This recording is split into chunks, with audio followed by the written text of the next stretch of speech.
Hace años escuché que Jesús volverá, con gozo acepté esta verdad.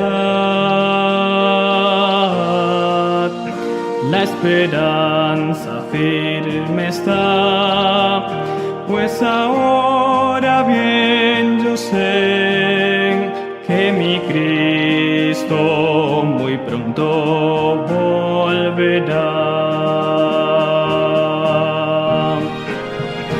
Todo proclama con poder y las señales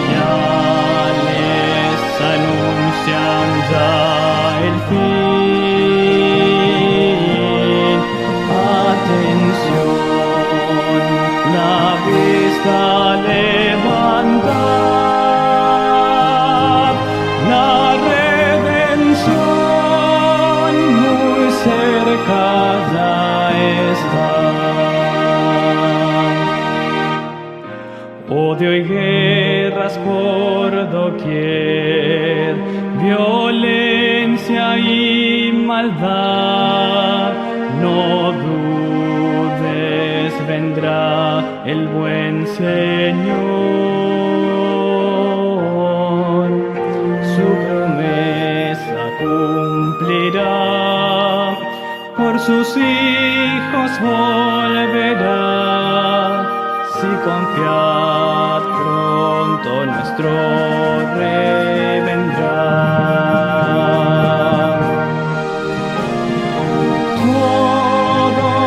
Proclama con poder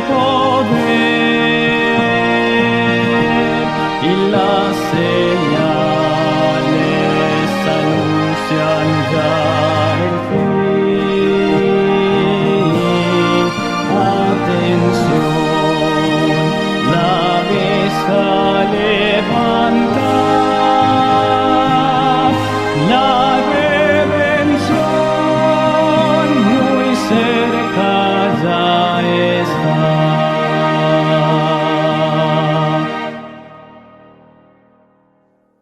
Muy buenos días y feliz sábado a todos aquellos que se hayan conectado con nosotros en esta mañana. Que la paz de Dios esté con cada uno de vosotros. Vamos a empezar con el estudio de esta mañana titulado El gran engaño del mundo cristiano.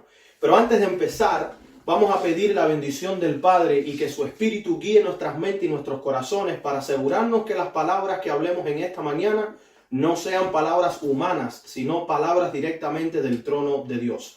Cerremos nuestros ojos.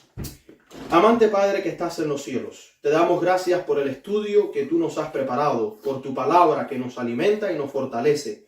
Pedimos, Señor, ahora mismo que tu Espíritu tome control de mi boca y que las palabras que salgan de ella no sean mías, sino tuyas. Queremos, Señor, que tú bendigas en esta mañana a tu pueblo, que nos des poder, que nos des conocimiento y entendimiento para poder entender el mensaje que tú tienes para tu pueblo en esta mañana. Te damos gracias por todas tus bendiciones. Te lo pedimos todo en el nombre de Jesús. Amén. Mis queridos hermanos, el gran engaño del mundo cristiano. Presten mucha atención a esta declaración que hoy en día se aplica mucho para nuestras vidas. Estamos viviendo en un mundo de mentiras y engaños y de autoengaños. Satanás engañó en el cielo. Engañó a nuestros primeros padres y ha engañado a la humanidad. Pero el peor engaño es ahora nosotros mismos nos engañamos a nosotros mismos. Esto lo declara Dios. Miremos a la iglesia de la Odisea como ejemplo bien rápido. Apocalipsis 3:16. Por cuanto eres tibio y no frío ni caliente, te vomitaré de mi boca. Porque tú dices, yo soy rico y me he enriquecido y de ninguna cosa tengo necesidad. Y no sabes que tú eres un desventurado, miserable, pobre, ciego y desnudo. Esta condición tiene un origen. ¿Cuál es el origen de la iglesia de la Odisea? Lo vemos en el mensaje previo de la iglesia de Sardis. Miremos la palabra de Dios en la iglesia de Sardis. Y les pido, mis queridos, que busquen en sus Biblias, en el mismo capítulo 3 del libro de Apocalipsis, versículos 1 al 6, vamos a ver el origen de esta tibieza que se encuentra en el estado de la iglesia actual, que es la iglesia de la Odisea. Escribe al ángel de la iglesia en Sardis, versículo 1. El que tiene los 7 espíritus de Dios y las 7 estrellas dice esto: yo conozco tus obras. Presten atención, que tienes nombre de que vives y estás muerto. Sé vigilante y afirma las otras cosas que están para morir, porque no he hallado tus obras perfectas delante de Dios. Acuérdate, pues, de lo que has, número 1, recibido, número 2, y oído, y ahora guárdalo y arrepiéntete, pues si no velas, vendré sobre ti como ladrón, y no sabrás a qué hora vendré sobre ti. Pero tienes unas pocas personas en Sardis que no han manchado sus vestiduras, y andarán conmigo en vestiduras blancas, porque son dignas. El que venciere será vestido de vestiduras blancas, y no borraré su nombre del libro de la vida, y confesaré su nombre delante de mi Padre y delante de sus ángeles. El que tiene oído, oiga lo que el Espíritu dice a las iglesias.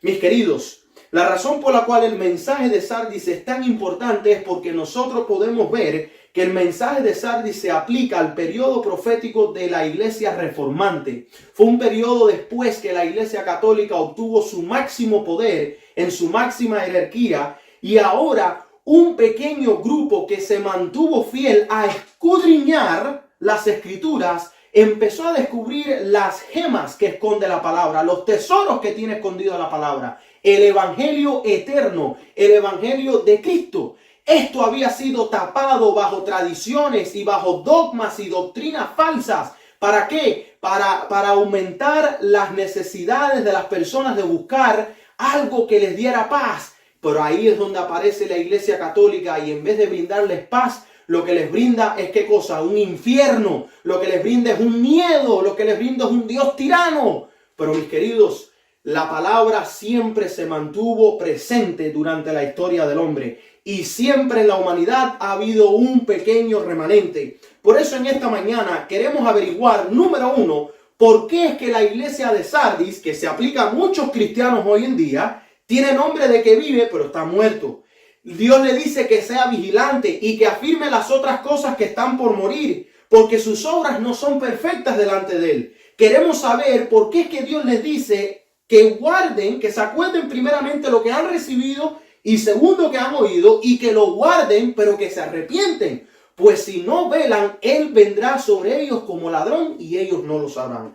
Mis queridos, empezaremos en esta mañana, y les voy a leer una declaración, no por un pastor adventista. Estos son por los evangélicos y los eclesiásticos. Miren lo que ellos dicen. Algunos evangélicos creen que la iglesia adventista del séptimo día debe ser abrazada abiertamente como simplemente otra denominación. Hermanos míos, esto es un error. Estoy grandemente en desacuerdo. Esto lo está diciendo un pastor no adventista. Históricamente los evangélicos han considerado el movimiento adventista como una secta. Mis queridos, ahora voy a hacer una pausa. Un propio pastor no adventista, un teólogo, le está diciendo al movimiento ecuménico que estos adventistas no pueden ser parte como otra denominación, porque desde el principio han sido considerados una secta. Qué interesante. Los evangélicos, sigue diciendo, y las iglesias eclesiásticas han considerado el movimiento adventista como una secta desde el principio hasta años recientes, entre 1950 y 1970, cuando muchas doctrinas fueron cambiadas. Y a pesar del espíritu ecuménico que ha impregnado el evangelismo en las últimas décadas, y el hecho que hay teología de la iglesia adventista errónea, no significa que podemos compartir y unirnos con ellos.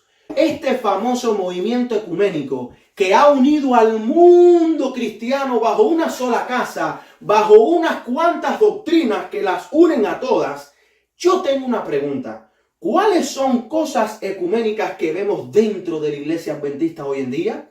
Y mis queridos, ahí en pantalla pueden ver unas imágenes de unos jóvenes en un parque, las actividades en sábado. Hoy en día el respeto al sábado se está pisoteando.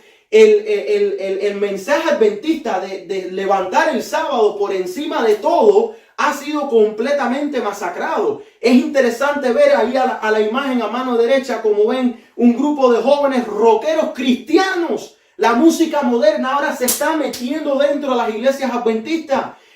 Más abajo ven un grupo de jóvenes haciendo pantomimas. Los métodos mundanos y las fiestas paganas están siendo celebradas dentro de la propia iglesia. Y usted dirá, oh, eso son cosas del mundo, son cosas diabólicas. Mis queridos, son cosas del movimiento ecuménico que todas las iglesias que participan de esta unión tienen en qué, en celebración.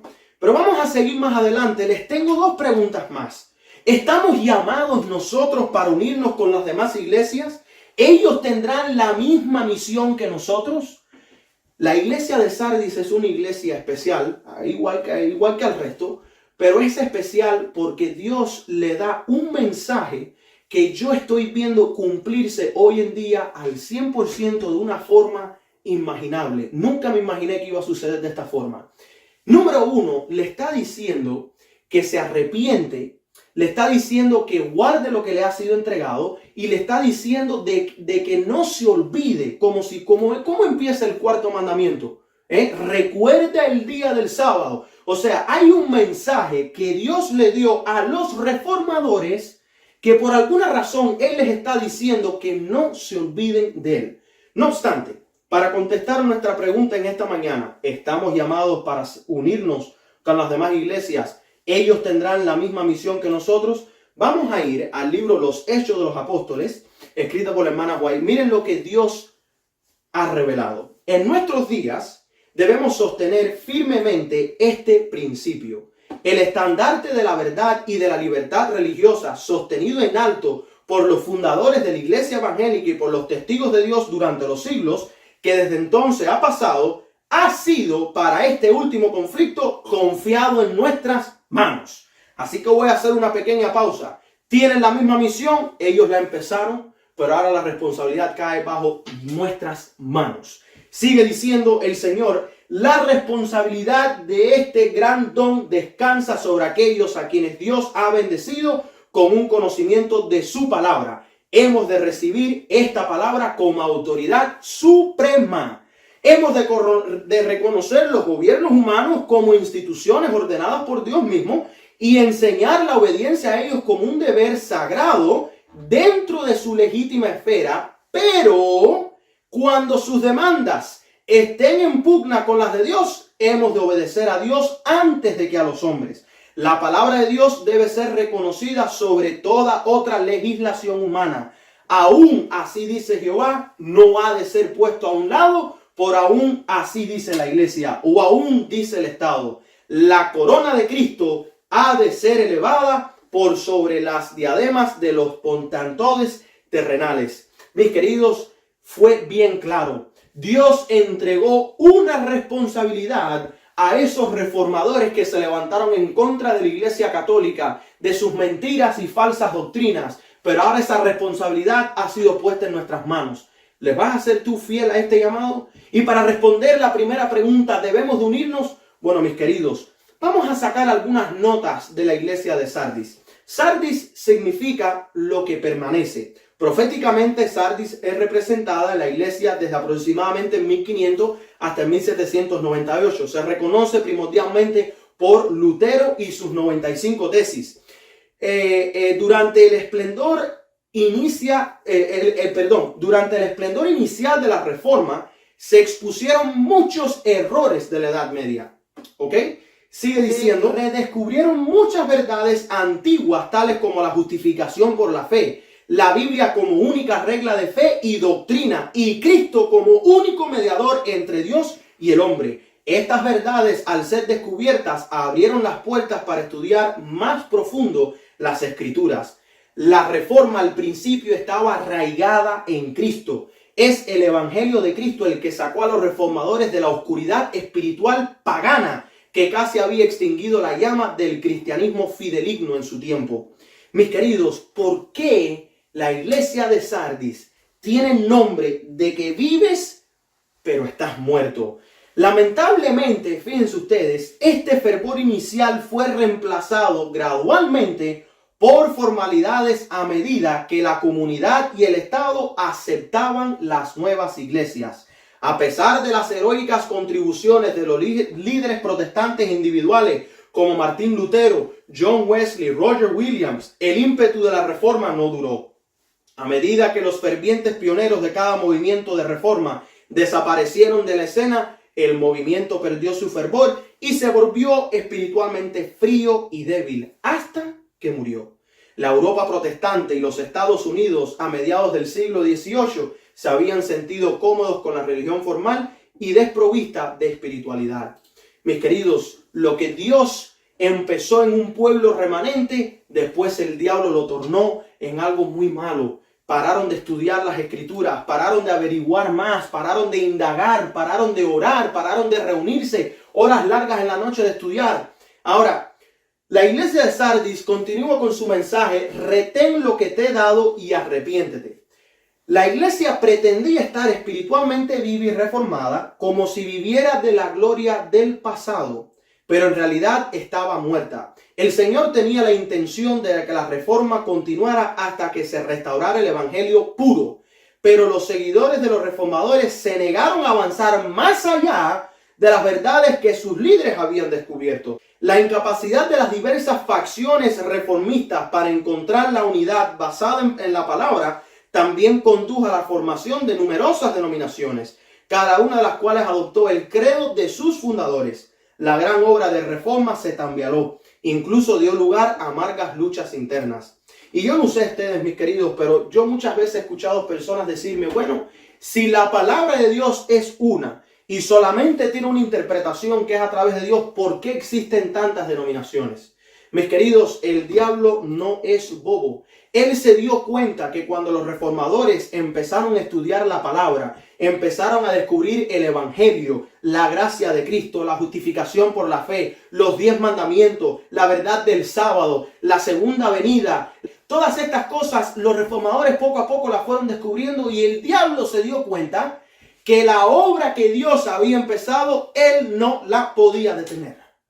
No obstante, él hizo una nueva estrategia. Si no puedo detener esta obra, pues me voy a mezclar dentro de ella. Así como hizo con los primeros cristianos, y vimos que sucedió entre la iglesia de Efesios, la iglesia de Pérgamo y la iglesia de Tiatira. ¿Qué fue lo que él logró? En la primera iglesia mató su primer amor. En la tercera iglesia de Pérgamo empezó con el sincretismo, las doctrinas de los nicolaitas, mezclar diferentes cosas paganas con cosas cristianas. Y en la iglesia de Tiatira empezó a hacer que la gente dentro de la iglesia le dieran tolerancia a la mujer Jezabel, a sus falsas doctrinas, sus mentiras, sus engaños. Las personas entonces empezaron a perder su sensibilidad contra estas blasfemias y abominaciones que se estaban presentando. Pero ya para el tiempo de la iglesia de Sardis, Satanás se dio cuenta que Dios siempre tiene un plan y siempre tiene un pequeño remanente. Él se dio cuenta que él no podía eliminarlos. La muerte no era suficiente. Así que ahora se la ingenua y ahora dice: no, tranquilo. Vamos a aprovechar esta misma obra y vamos a convertirla entonces en una gran maldición. Miren, mis queridos, vendré sobre ti como ladrón.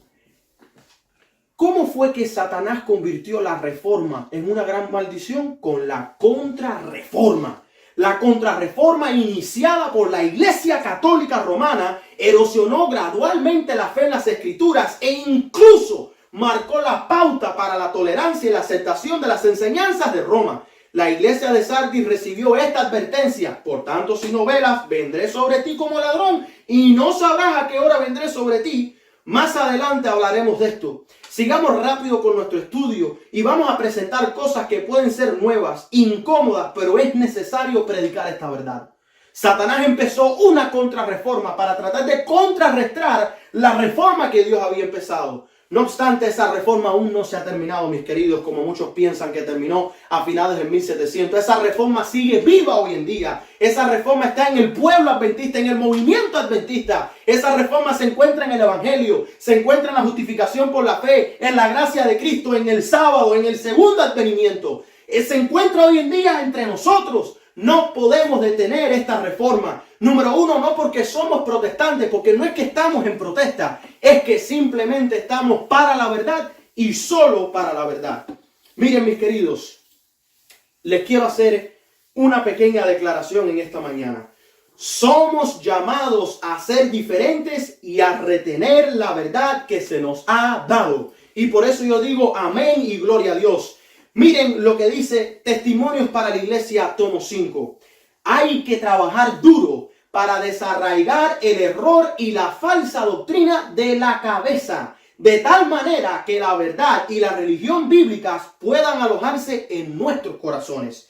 Dios quiere que la verdad probadora se destaque al frente y llegue a ser tema de examen, de discusión, aunque sea por el desprecio que se le imponga. Deben agitarse los espíritus, toda controversia, todo oprobio y toda calumnia serán para Dios el medio de provocar investigación y despertar las mentes que de otra manera dormitarían. Satanás empleará todo designio posible para impedir que la verdad llegue a aquellos que están sumidos en el error. Pero la voz de la amonestación y la súplica debe llegarles. Y aunque son tan solo los pocos los que están empeñados en esta obra, millares debieran estar interesados como ellos.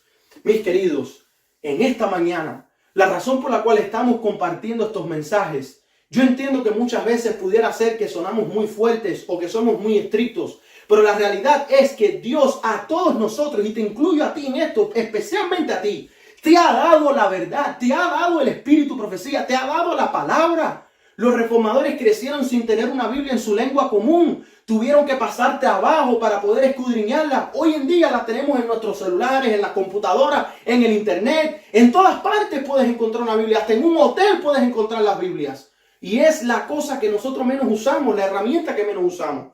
Mis queridos, hoy en día la iglesia adventista se siente cómoda con la iglesia luterana, con los metodistas, con la iglesia de Cristo, iglesia evangélica, los bautistas, los pentecostales, incluso hasta con los budistas, los musulmanes, los hinduistas. Y no está mal, yo no estoy diciendo que hay que odiarlos, no, jamás la palabra menciona eso. Pero no deberíamos de sentirnos cómodos que nuestras enseñanzas son idénticas a las de ellos. Hoy en día estamos viendo hijos de pastores y pastores que van a estudiar teología fuera de la iglesia adventista para después traerla a los templos adventistas. Mis queridos, eso no es normal. La responsabilidad fue puesta en nuestras manos, no en las otras iglesias. Las otras iglesias pararon la reforma y ahí vamos a entrar. Pero nosotros seguimos predicando una verdad. ¿Qué es eso que dentro de las iglesias adventistas estamos usando los métodos evangélicos para poder llenar nuestros templos? Los templos se están vaciando porque en la iglesia no es que falte el amor, es que falta el espíritu. Falta el espíritu de profecía, el espíritu de la palabra de Dios, el espíritu de arrepentimiento. No estamos predicando lo suficientemente la verdad del sábado. No estamos predicando lo suficientemente la verdad de la segunda venida. Las personas afuera de las iglesias están locas tratando de averiguar qué es lo que le sucede a nuestra tierra, qué es lo que le sucede a nuestro planeta. Y entonces viene el mundo y dice, oh, es el cambio climático. Pero la palabra es bien clara. El hombre está destruyendo a la tierra y Dios va a destruir a aquellos que destruyen la tierra.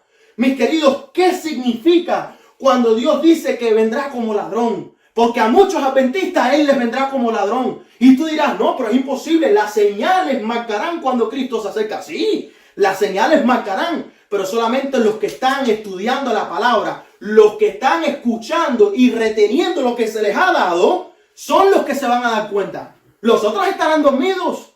Mis queridos, miren, manuscrito 1905, es obra de conversión y de santificación, reconciliar a los hombres a Dios poniéndoles de acuerdo con los principios de su ley. En el principio, el hombre fue creado a imagen de Dios. Él estaba en perfecta armonía con la naturaleza y la ley de Dios. Los principios de justicia estaban escritas en su corazón. Pero el Señor Jesús podía ver el final desde el principio. A través de Juan les envió la advertencia. Acuérdate pues de lo que has recibido y oído y retén y arrepiéntate. Por tanto, si no velas, vendré sobre ti como ladrón. Cristo desde el principio, desde el Génesis, Él vio cómo esta historia iba a empezar a terminar. Mis queridos, comentario bíblico, Ellen G. White, tomo 7, sobre la iglesia de Sardis. Acordaos de lo que habéis recibido. ¿A qué se refiere la palabra con esto? Se da una advertencia de un tiempo en que los errores entrarían como ladrones para robar la fe del pueblo de Dios. cuando deben velar diligentemente y estar constantemente protegidos contra los engaños del enemigo. En Sardis muchos se habían convertido por la predicación de los apóstoles. La verdad había sido recibida como una luz brillante y resplandeciente, pero algunos habían olvidado de la maravillosa manera en que habían recibido la verdad, y Jesús consideró necesario enviar ¿qué? Una reprensión. Y mis queridos, vamos a aplicarlo hoy a nosotros como pueblo fiel de Dios. ¿Estamos hoy nosotros recordando los pilares de nuestra fe? ¿Estamos nosotros importándonos cuál fue el mensaje que Dios le entregó a los que empezaron este movimiento, del cual tú y yo tenemos hoy el privilegio de poder predicar una verdad sabiendo que está establecida en la palabra? Fíjense cómo ella dice que muchos en Sardis habían sido convertidos por la predicación de los apóstoles y la verdad había sido recibida como una luz brillante y resplandeciente, pero algunos olvidaron la maravillosa manera en que habían recibido la verdad. ¿Cuándo fue que tú conociste la verdad del sábado? ¿Cuándo fue cuando llegaste a creer en la segunda venida de Cristo? ¿Cuándo fue el momento que tomaste de bautizarte y declarar públicamente tu vida a Cristo? ¿Se te ha olvidado todas estas cosas? Mis queridos, es importante recordar de dónde provenimos, de dónde proviene nuestro movimiento. Si nosotros pisoteamos a la generación ya de tercera, cuarta edad, a la de antes de ellos, estamos rechazando al espíritu profecía, estamos rechazando a los testimonios. Y ya nosotros hemos hablado de eso aquí, como eso está empezando a tomar su auge dentro de la iglesia. Mis queridos, sigue diciendo, una tras otro, los viejos portaestandartes habían caído y algunos se habían cansado de las verdades tantas veces repetidas. Deseaba una nueva fase de doctrina más agradable a muchas mentes. Pensaron que necesitaban un cambio maravilloso en su ceguera espiritual. No discernieron que sus sofismas desarraigarían todas las experiencias del pasado. Mis queridos, ¿qué sucedió con la reforma? ¿Cómo fue que llegamos aquí? Especialmente ahora el movimiento ecuménico que se está promoviendo dentro de las iglesias.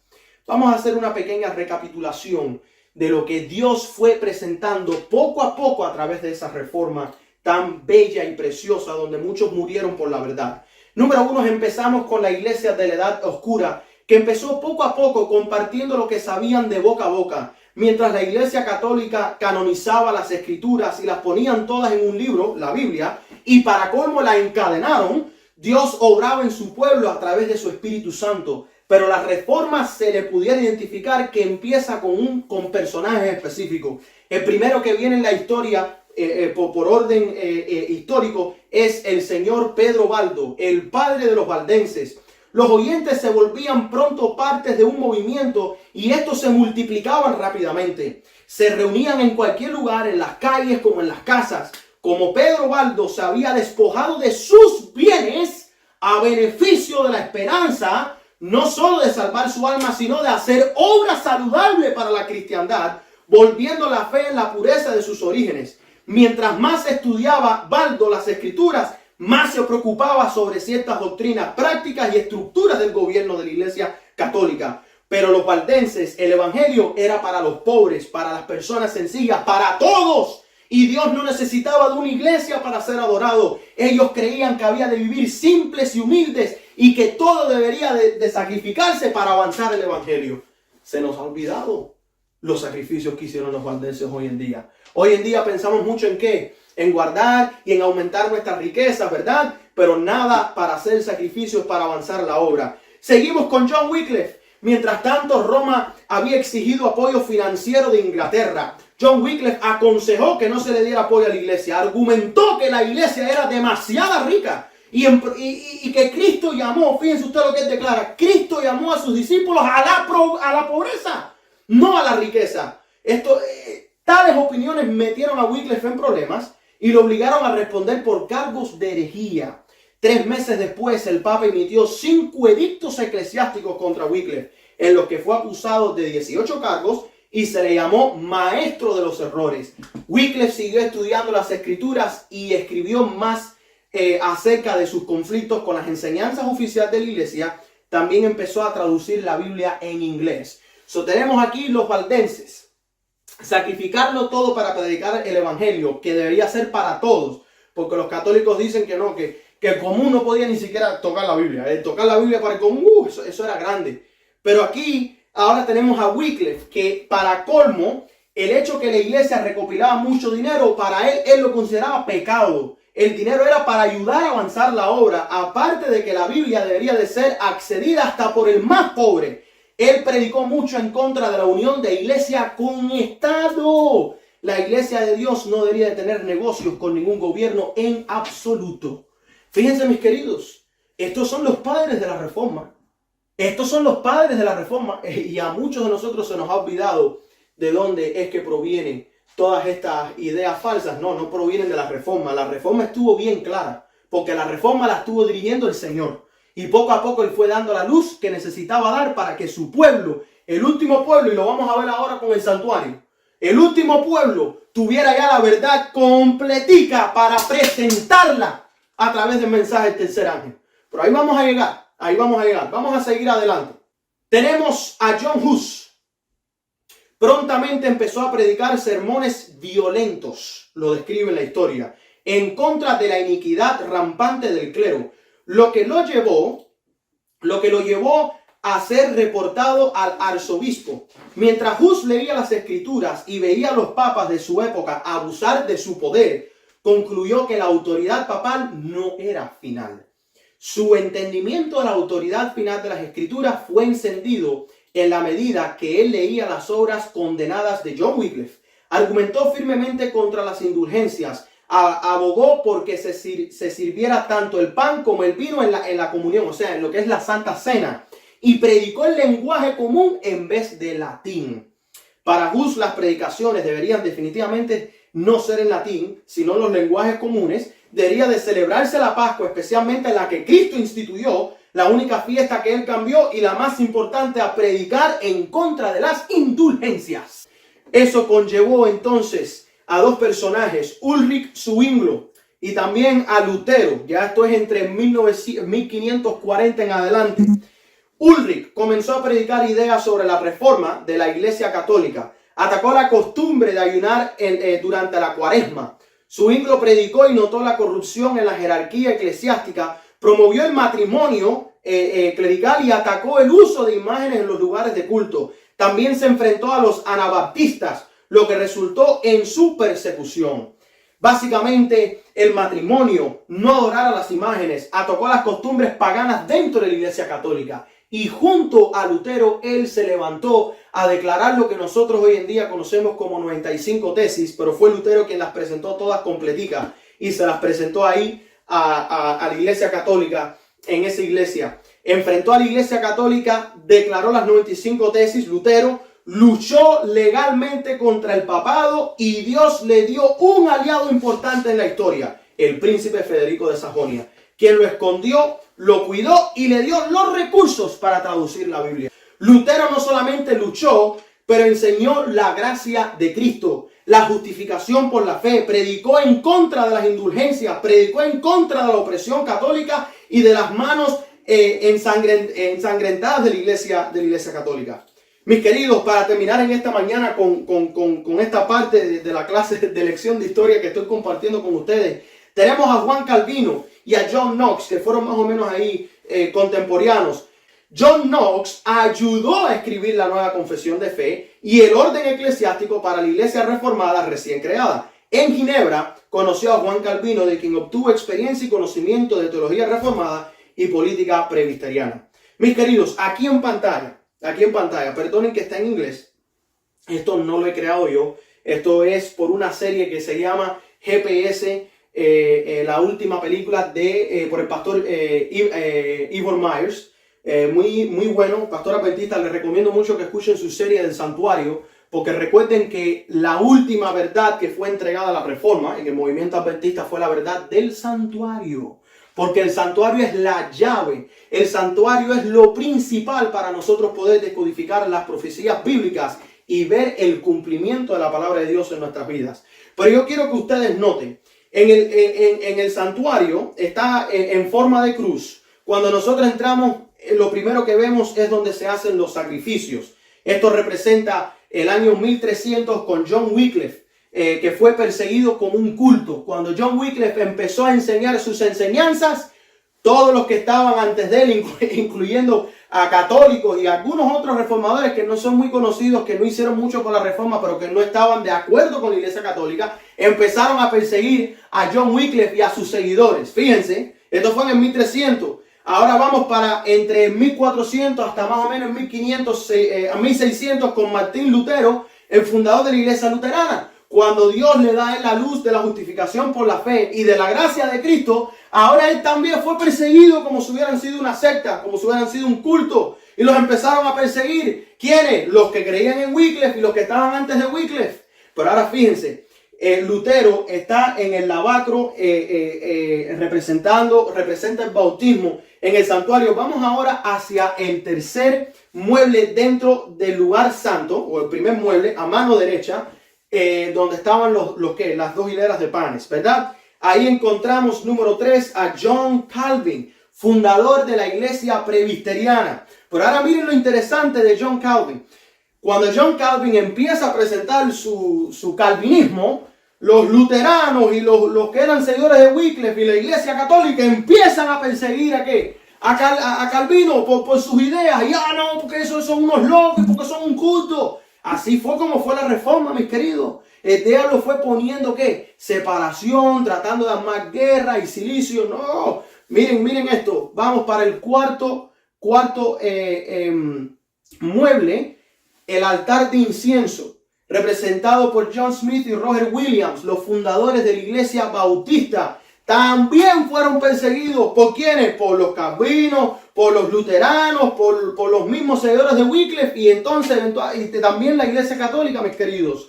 Tenemos el quinto mueble que es el candelabro, representando el tiempo 1700 con John Wesley, que fue el fundador de la iglesia metodista. Pero ahora, mis queridos, los 1260 años terminan en el año 1798.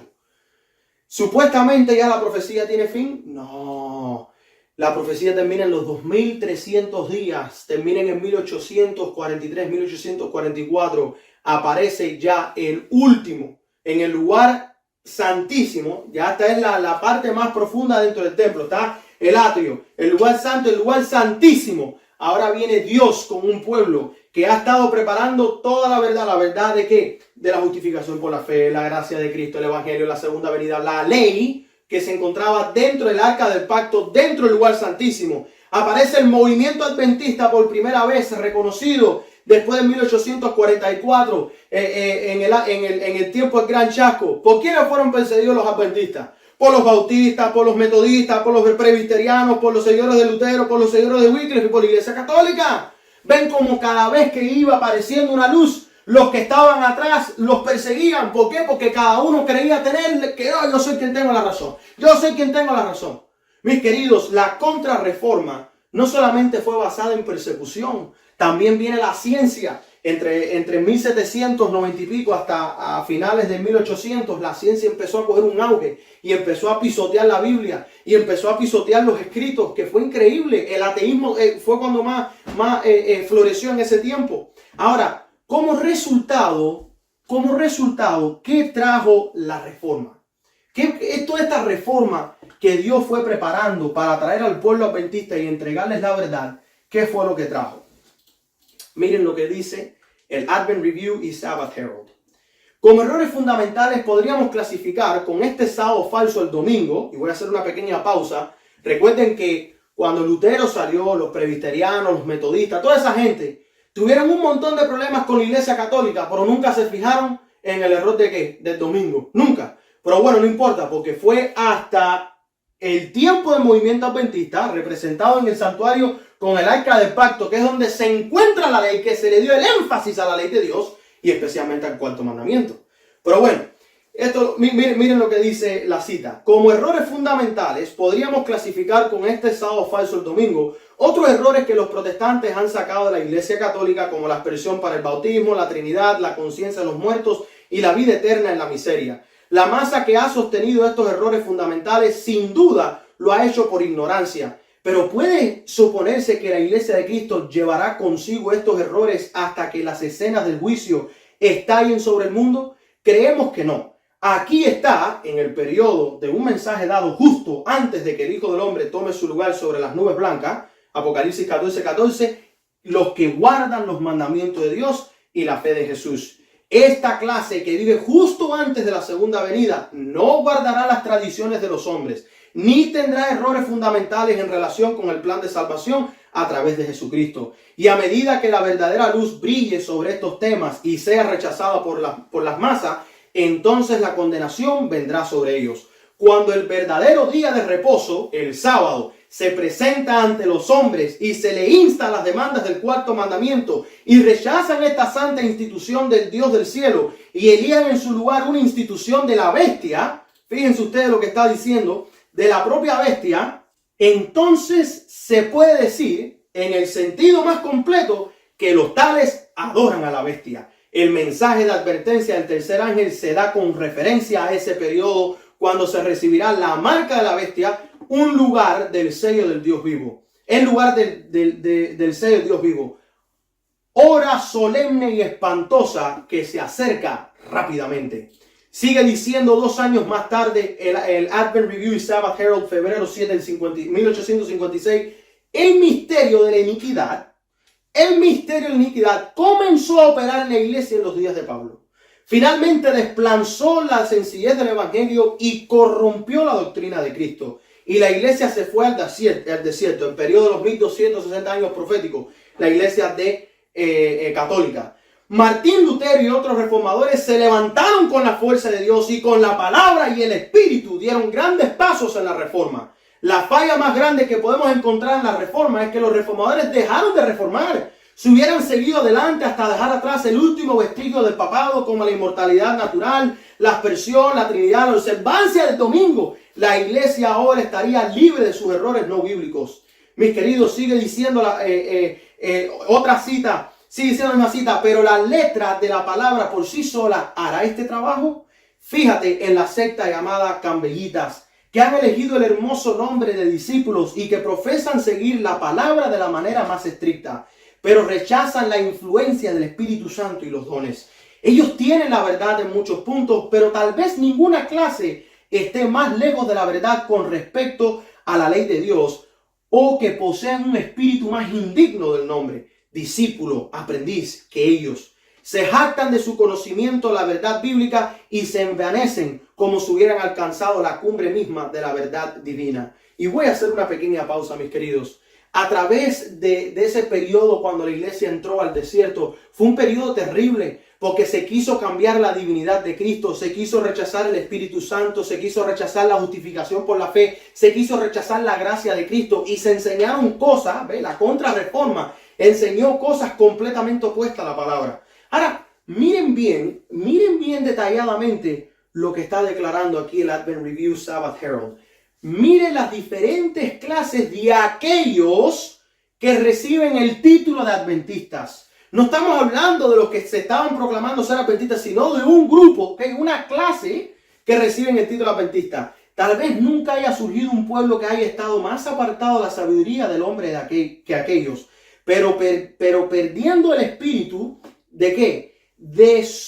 Perdiendo el espíritu de sumisión y obra y rechazando, en vez de buscar restaurar los dones, se han dejado seguir por la razón humana en la búsqueda de la palabra. Y es verdad que hay más confusión de sentimientos entre ellos, más de Babilonia que de cualquier otra secta bajo el cielo.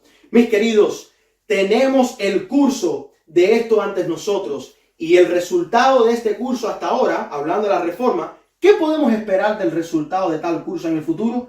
A medida que los hemos examinado y visto que su caso se vuelve más y más desesperado, nos hemos desanimado por ellos. En la medida en que se adhieren a la palabra, les deseamos que Dios vaya rápido. Sin la palabra, todos estamos perdidos. Pero rechazar los dones y las enseñanzas del Espíritu Santo es rechazar una porción de la palabra, apagar nuestra luz y provocar el ceño fruncido de aquel que los puso en la iglesia. Tales no recuerdan a aquellas vírgenes que tomaron sus lámparas, que representa la palabra, y tomaron consigo ¿qué? Y no tomaron consigo aceite. Mis queridos, ¿qué pasó con la reforma? ¿Por qué fue que detuvieron? ¿Por qué fue que no continuaron? ¿Por qué fue que no fueron hasta el mensaje del sábado? Mis queridos, miren, el sábado, el cuarto mandamiento de la ley de Dios, lo reposarás, lo santificarás, porque es el sello visible entre Dios y su pueblo, darnos a conocer por el sábado. Algo que nos separa del movimiento ecuménico, algo que debemos de, como dice el versículo de Sardis, retener, que debemos arrepentirnos y que no debemos de olvidar. Número uno, el sábado, mis queridos, muy importante. En tu trabajo es muy fácil ver la diferencia entre un cristiano que es adventista y uno que no lo es. ¿Por qué? Porque todos empiezan a trabajar su obra a principios del lunes, pero ya cuando llegan las horas del viernes, que se está acercando el día santo del Señor, ahí es donde el adventista hace su separación y dice, de aquí en adelante no puedo trabajar más porque es el día del Señor. Tenemos que darnos a conocer por el sábado. El sábado lo dice el Espíritu Profecía y lo dice la palabra, y muchos de los que estudian se están dando cuenta que lo que va a separar al mundo de los cristianos verdaderos y fieles en los últimos días, ¿qué cosa será? El sábado. Lo segundo que nos separa a nosotros es el estado de los muertos. Del polvo vinimos y al polvo regresaremos. No hay nada después de la muerte. Los muertos nada saben. Y en Cristo, los que hayan muerto en Cristo, resucitarán. Creemos en la segunda venida, algo que también nos separa. Pero fíjense, muchos creen en la segunda venida, pero los adventistas creemos que la segunda venida de Jesús es inminente. Que eso es algo que se ha querido cambiar. Inminente, mis queridos. La venida de Jesús es inminente. El bautismo es necesario para la salvación, ya que introduce un nuevo pacto en nuestros corazones con Dios y Cristo, sellando públicamente nuestras vidas para recibir el Espíritu Santo. El Espíritu Profecía, otra cosa que nos separa, dado por Dios al hombre, a la iglesia adventista a través de la profeta Ellen G. White. Sus visiones y escritos provienen de Dios para ayudar y predicar el mensaje de los tres ángeles en los últimos tiempos. El mensaje de los tres ángeles es otra creencia que nos separa. La misión encomendada al movimiento adventista, a la iglesia militante, para que sea anunciado a toda tribu, lengua y pueblo. Solo obedecemos a la palabra de Dios, no a teorías del hombre, cultivando en nosotros el espíritu veriano. ¿Qué cosa es el espíritu veriano? Escucharlo todo y retener lo bueno. Mis queridos, yo sé que hemos leído algunas cosas que son un poco controversiales hoy en día, pero es necesario predicar la verdad y es necesario que ustedes por su cuenta hagan investigaciones. Y para hacer unas cuantas aclaraciones, vamos a aclarar lo siguiente. Mencionamos uno de los tantos detalles sobre doctrinas que han sido incluidas dentro de la iglesia adventista entre el tiempo de 1904 y 1950. Hoy en día no se está hablando apropiadamente de la naturaleza humana de Cristo. Y se los hago con una pregunta. ¿Nació Cristo con la naturaleza de Adán antes de pecar o después de pecar? El ecumenismo enseña que si Cristo nació con la naturaleza de Adán caída después de pecar, entonces Cristo necesita un intercesor. ¿Y saben por qué es que ellos predican eso? Porque esto no quieren admitir que es posible vivir sin pecar gracias al ejemplo que Cristo nos dio viviendo una vida santa, sin pecado, con la naturaleza caída de Adán. Por eso es que esto se está enseñando mal. Número 2, la naturaleza humana. ¿Por qué pecamos? El ecumenismo enseña que pecamos porque nacemos pecadores. Por eso es que la Iglesia Católica bautiza a los infantes, porque creen que si muere menor y no está bautizado, se pierde. Pero nosotros nacemos con una naturaleza caída, no pecaminosa, porque el pecado es por elección, no por herencia. Yo cometo pecado por tener el conocimiento del bien y del mal y decido hacer el mal voluntariamente. Eso es la naturaleza pecaminosa y el hombre que peca. Número 3, la justificación por la fe. El ecumenismo enseña que somos salvos por gracia y que la obediencia no es parte de la salvación. El plan de la salvación no termina con la gracia de Cristo dada en la cruz, sino el proceso de santificación y después glorificación continúan. Cristo hizo una provisión en la cruz para perdonar los pecados de los que se arrepientan. ¿Es necesario arrepentirse? Sí. Ámalo, sí, y guarda sus mandamientos para adquirir la gracia de Dios. La justificación por fe es mitad de Dios y mitad humana. Dios ya hizo su parte. Ahora tú y yo necesitamos hacer ¿qué? La nuestra.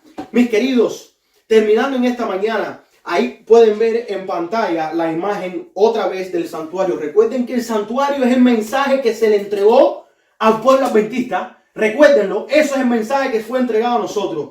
Número uno, en la reforma, Dios restaura el primer mueble. Cristo, el primer mueble es donde se sacrificaba al cordero. Cristo representa al cordero, representa el sacrificio. Ahora, en el tiempo de la Iglesia Católica, reemplazaron a Cristo ¿con qué? Con las penitencias. Por ahí entraron los reformadores y sacaron para afuera las penitencias. Número dos, el lavacro representa ¿qué? El bautismo. Que en el tiempo de la Iglesia Católica se bautizaban niños. No, el bautizo tiene que ser decisión propia. Tú tienes que decidir. Ahora que bautismo por inmersión, mis queridos. Dios restablece ¿qué? El segundo mueble en el santuario. El tercer mueble en el santuario, los panes. ¿Qué representan los panes? La palabra de Dios. 6 y 6. Dios el Padre y su Hijo Cristo representan la palabra, la vida. Fue quitada, ¿por qué? Por las tradiciones y las doctrinas falsas de la iglesia. Pero Dios, a través de la reforma, ¿qué hace? Lo restaura. Vamos al cuarto mueble, el altar de incienso. ¿Qué representa el altar de incienso? Que Cristo es nuestro mediador. Y eso fue completamente reemplazado ¿con qué? Con las confesiones al cura. No, mis queridos, a uno solo tú le tienes que entregarle y declararle tus penas y tus pecados, y ese es a Dios. Mis queridos, Dios vino y restauró el altar de incienso en el santuario. Pero falta un poco más. Viene ahora el quinto mueble, que es el candelabro. ¿Qué representa el candelabro? La luz de la iglesia. ¿Cómo fue que la Iglesia Católica removió la luz de la iglesia? El candelabro empezó a martirizar y empezó a perseguir y empezó a matar por 1260 años. Pero mis queridos, la profecía terminó en el 1798. Cristo restableció, ¿qué cosa? El candelabro dentro del santuario. Y ahora, en el 1844, Cristo entra en el lugar santísimo. ¿Qué se encuentra dentro del lugar santísimo? ¿Qué mueble falta por restaurar dentro de la reforma? El arca del pacto. ¿Y qué encontramos dentro del arca del pacto? Los 10 mandamientos. Y de esos 10 mandamientos, ¿cuál fue el mandamiento que fue quitado por la Iglesia Católica? El cuarto mandamiento. Mis queridos, Cristo y Dios restablecieron todos los muebles del santuario. Cada reformador que existió en la historia recibió una verdad. Si Lutero no guardó el sábado, no importa, pero la luz que Dios le dio, Él la guardó. Y por eso es que va a estar en el cielo. Dios trabaja con los seres humanos, a pesar de que el hombre y Satanás siempre tratan de interponerse en el medio. Es mucha la emoción que siento. ¿Saben por qué? Porque no podemos olvidar lo que Dios ha hecho con nosotros. La comodidad que tenemos, la verdad que la tenemos toda en libritos pequeños, es gracias a estos hombres que han sacrificado mucho, pero especialmente gracias a los pioneros del movimiento adventista, que los queremos criticar mucho. El hecho que ellos se equivocaron en el evento en 1844 porque pusieron fecha, eso no es pecado. Eso no es pecado. La crisis era necesaria. Y no voy a entrar en el tema de la iglesia adventista. ¿Por qué? Porque eso es para la próxima iglesia de Filadelfia. Mis queridos, yo sé que leí unas citas muy controversiales sobre la doctrina de la Trinidad. Esta doctrina no es bíblica, ya que la palabra no existe en la Biblia, sino que es la palabra deidad. Si ustedes investigan, hay una gran diferencia entre Trinidad y deidad. No estamos negando que Dios el Padre existe, que el Hijo existe, que el Espíritu Santo existe. No estamos negando eso. Simplemente que se ha enseñado erróneamente muchas veces, no en todas partes. No en todas partes, porque si yo les pregunto a ustedes, explíquenme la Trinidad, muchos de ustedes no saben, porque no se está predicando. Pero ¿saben qué? Se tiene que predicar quién es el Padre, quién es su Hijo y quién es el Espíritu. Porque el Espíritu está presente y es bien real. Y la divinidad de Cristo es algo que se tiene que predicar porque han querido pisotearla. Cristo es el Hijo de Dios y Dios dijo que a Él hay que adorarlo igual. Mis queridos, cuando estudien este tema, vamos a entender que todo esto está ligado con temas como número uno, la mujer pastora. Y yo les tengo las declaraciones por muchos teólogos adventistas que no quieren deshacerse de la Trinidad porque dicen que si lo hacemos, entonces nos vamos a deshacer de la mujer pastora. Eso es una blasfemia. Eso no tiene nada que ver con la mujer pastora. Cristo y la palabra declaran que el Padre es la cabeza del Hijo, el Hijo es la cabeza de la iglesia, el hombre es la cabeza de la mujer. Eso es una jerarquía que Él puso y nosotros no podemos cambiarla. Seguimos, el líder tiene poder por encima de la junta de la iglesia. Eso es algo que se está enseñando hoy en día. La primera conferencia no registrada en el 1863, que fue creada por nuestros pioneros, en ningún momento había un hombre por encima de la junta. Era un grupo de hombres para asegurarse de que el Espíritu era quien la estaba guiando. Un hombre solo puede tropezar, Pero cuando entre todos nosotros nos amarramos, uno podrá tropezar, dos podrán tropezar, pero siempre habrá, ¿qué? Para levantarnos los unos a los otros, mis queridos. Dios no es ningún dictador y la iglesia de él tampoco. Sigue diciendo, la individualidad que quiere tomar las divisiones y conferencias dentro de la conferencia general. No, mis queridos, estamos llamados para ser un solo pueblo, no varios pueblos en este mundo. Número 4, introducción con libros de teología moderna. Y número 5, rechazo de los pilares de nuestra fe. Mis queridos, les tengo una cita. Primeros escritos, perdón, no es primeros escritos, es Mensajes Selectos, tomo 1. Para que ustedes vean que esto no es palabra mía.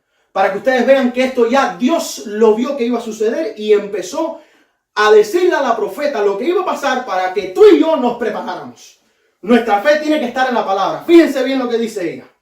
El enemigo de las almas ha procurado introducir la suposición de que había de realizarse una gran reforma entre los adventistas del séptimo día y que esa reforma consistiría en renunciar a las doctrinas que están en pie como las columnas de nuestra fe y que había de comenzar un proceso de reorganización. Si se efectuara esta reforma, fíjense, si se efectuara esta reforma, ¿qué resultaría? Número 1. Los principios de verdad que Dios en su sabiduría ha dado a la iglesia remanente serían descartados. Número 2. Sería cambiada nuestra religión. Número 3. Los principios fundamentales que han sostenido la obra durante los últimos 50 años serían considerados como error. ¿Tú sabes en qué año fue escrito esto? Esto fue escrito en el 1895-94. Fíjense, en los últimos 50 años fue un error. Eso se está predicando hoy. Puede ser que en tu iglesia local no. Y amén, gloria a Dios. Por muchos púlpitos adventistas se está enseñando que los pioneros se equivocaron. Número 4, se establecería una nueva organización, se escribirían libros de una nueva orientación. Muchas cosas han sido cambiadas y aquí lo hemos dicho, como han mutilado el espíritu profecía, la misma Biblia ha sido cambiada. Pero mis queridos, la verdad siempre va a prevalecer. Número 5, se introduciría un sistema de filosofía intelectual.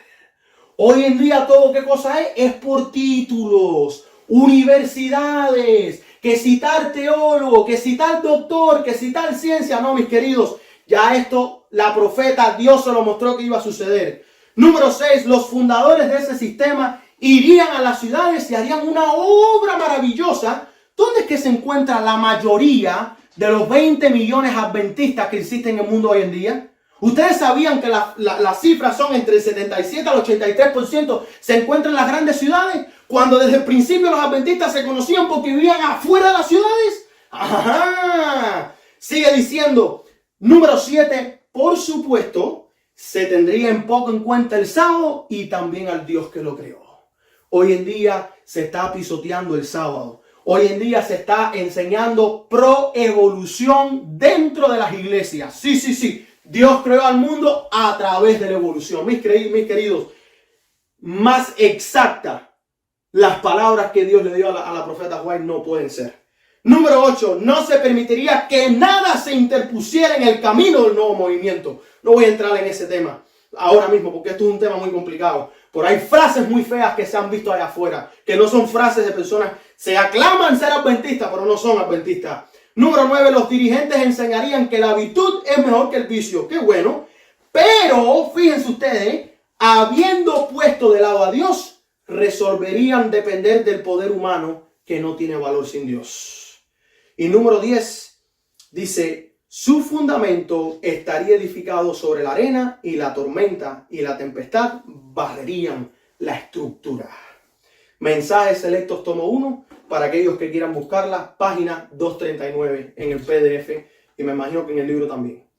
Esto es para darle una idea de todos los peligros introducidos dentro de la iglesia que tienen que ver con el ecumenismo, que yo lo considero como un peligro para nosotros, los que queremos ser fieles. De antemano, compartirle algo así, ustedes encuentran las doctrinas expuestas por Dios a través de su sierva para el pueblo de los últimos días. Hay muchas cosas que enseñan hoy en día que están en desacuerdo con los principios establecidos por Dios en el inicio del movimiento adventista de Dios. Es el mismo ayer, hoy y siempre.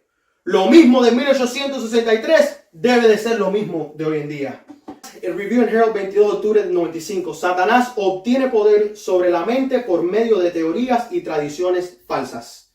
Podemos ver que en extensión ejerce su poder al contemplar la deslealtad que hay en el mundo. Aún las iglesias que profesan ser cristianas se han apartado de la ley de Dios y han establecido sus propias normas. Satanás ha puesto su mano en todo esto porque al dirigir a los hombres hacia las normas falsas, deforma el carácter humano y hace que la humanidad lo reconozca a él como supremo. Obra contra la santa ley de Dios y niega la jurisdicción de Dios.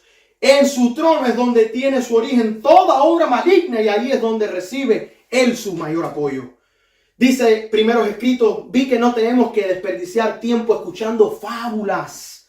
Nuestros pensamientos no deben ser distraídos así, sino ocuparse con la verdad presente y en la búsqueda de sabiduría a fin de obtener un conocimiento más cabal de nuestra posición, para que con mansedumbre podamos dar razón de nuestra esperanza basándonos en las Escrituras. Mientras que doctrinas falsas y errores peligrosos se inculcan en la mente, esto no puede espaciarse en la verdad que ha de preparar a la casa de Israel para que subsista en el día del Señor. El mensaje que nosotros encontramos para la iglesia de Sardis es muy importante para nosotros. Acuérdate pues de lo que has recibido y oído. ¿Qué hemos nosotros recibido? Hemos recibido la reforma. ¿Y qué cosa hemos oído? Hemos escuchado sus estudios, la justificación por la fe, la gracia de Cristo. Mis queridos, arrepiéntate y guarda lo que Dios te ha entregado. El mensaje que Dios ha preparado durante un periodo de 600 años de reforma más o menos. Es inmensamente preocupante que tú y yo le demos la espalda. Nuestros orígenes son especiales y tienen poder. Dice la palabra, pues si tú no velas, las falsas doctrinas, las falsas enseñanzas, el ecumenismo, si tú no velas estas cosas, vendré sobre ti como ladrón y no sabrás a qué hora vendré sobre ti. Y tú dirás, no, yo soy adventista, yo guardo el sábado. Lo demás no es problema. Mis queridos, presten atención. Para terminar en esta mañana, se los voy a dejar porque es una introducción al sermón del sábado que viene. Presten atención, porque nosotros no podemos salvarlos a ustedes y yo predicando este mensaje me puedo perder. Tenemos que todos prestar atención a la siguiente declaración para terminar en esta mañana. Vi un trono y sobre él se sentaba el Padre y el Hijo. Gloria a Dios, qué precioso. Me fijé en el rostro de Jesús y admiré su hermosa persona. No pude contemplar la persona del Padre, pues la cubrí una nube de gloriosa luz. Pregunté a Jesús si su Padre tenía forma como él. Dijo que la tenía, pero que yo no podía contemplar, porque dijo, si llegases a ver y contemplar la gloria de su persona, dejarías de existir. Delante del trono vi, ojo, al pueblo adventista, ojo, la iglesia, ojo, y el mundo. Frente al trono de Dios, donde se sienta el Padre y donde se sienta el Hijo, porque Cristo sí se sienta en el trono de Dios, para aquellos que no lo quieran creer. Ella vio al pueblo adventista, tú y yo. Ella vio a la iglesia, y ella vio al mundo. Ahora, ¿qué es lo que va a suceder? Vi dos compañías, la una postrada ante el trono, profundamente interesada, mientras que la otra no manifestaba interés y permanecía, ¿qué? De pie, indiferente. Los que estaban postrados delante del trono elevaban sus oraciones a Dios y miraban a Jesús. Miraba él entonces a su Padre y parecía interceder para con él. Una luz se transmitía del Padre al Hijo y de esta la compañía cobraba. Entonces vi que una luz excesivamente brillante procedía del Padre hacia el Hijo y desde el Hijo ondeaba sobre el pueblo que estaba delante del trono. Pero pocos recibían esta gran luz. Muchos salían debajo de ella y la resistían inmediatamente. Otros eran descuidados y no apreciaban la luz y ésta se alejaba de ellos. Algunos la apreciaban y se acercaban para postrarse con la pequeña compañía que oraba. Esta recibía la luz y se regocijaba en ella y sus rostros brillaban con su gloria. ¡Qué precioso! Vi al Padre levantarse del trono y un carro de llamas entró en el lugar santísimo, al interior del velo y se sentó.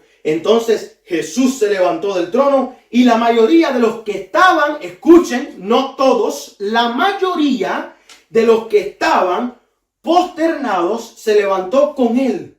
No vi un solo rayo de luz pasar de Jesús a la multitud indiferente después que él se levantó. Y esa multitud fue dejada en perfectas tinieblas. Voy a hacer una pequeña pausa.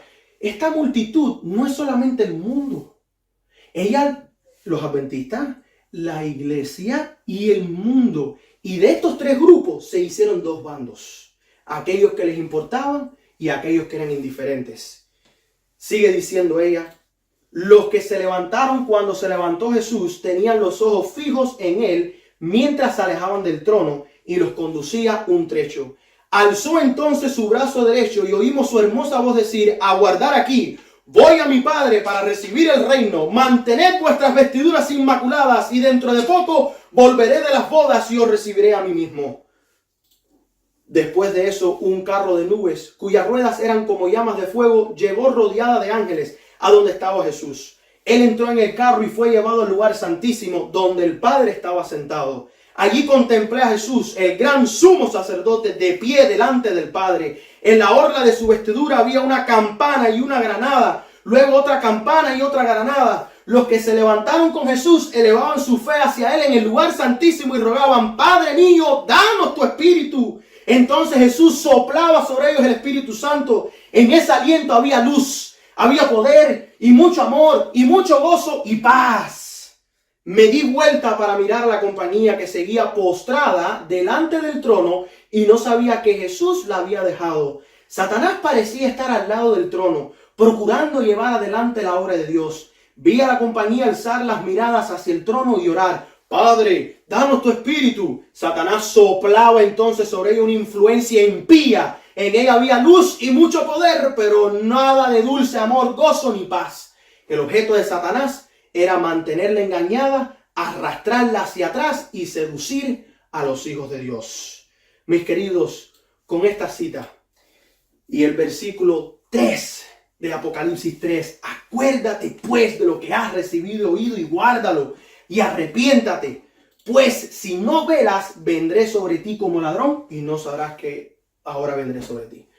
Prestemos atención a cada movimiento de Cristo. Prestemos atención a los movimientos que hay en las iglesias ecuménicas. Un día todas se van a unir bajo el régimen católico con el domingo. Mis queridos, si nosotros no prestamos atención, vamos a ser entregados a ese espíritu inmundo que Satanás va a darle a los que pudieron haber sido llamados hijos de Dios. Prestemos mucha atención. Dice el ángel: pero tienes unas pocas personas en Sardis que no han manchado sus vestiduras y andarán conmigo en vestiduras blancas porque son dignas.